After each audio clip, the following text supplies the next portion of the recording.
Mr. President. Good morning. Great to see you again. Great to see you again. Thank you. Thank you for having me. So, I think we can... Okay, no.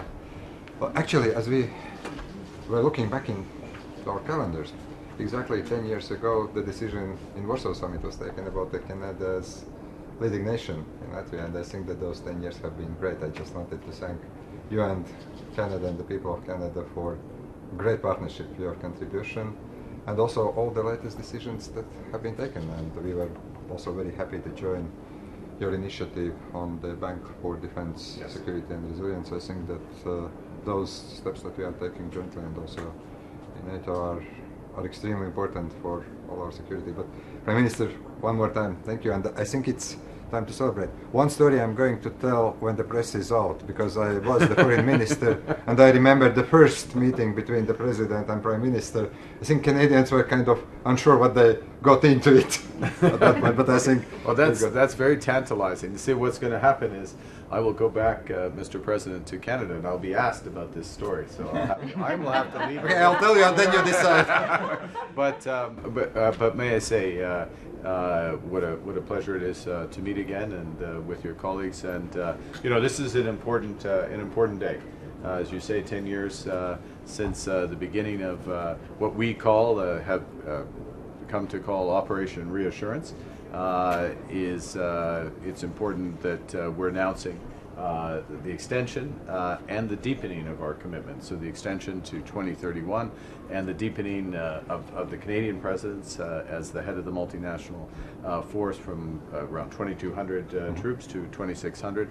I have to say, it was about this time last year, maybe 11 months or so ago, I had the pleasure of visiting Riga, went to see the front lines, and it's true to speak in those terms. 16 nations coming together in support. The CDS knows well, and really an example of NATO at its best, and NATO when it's most vital.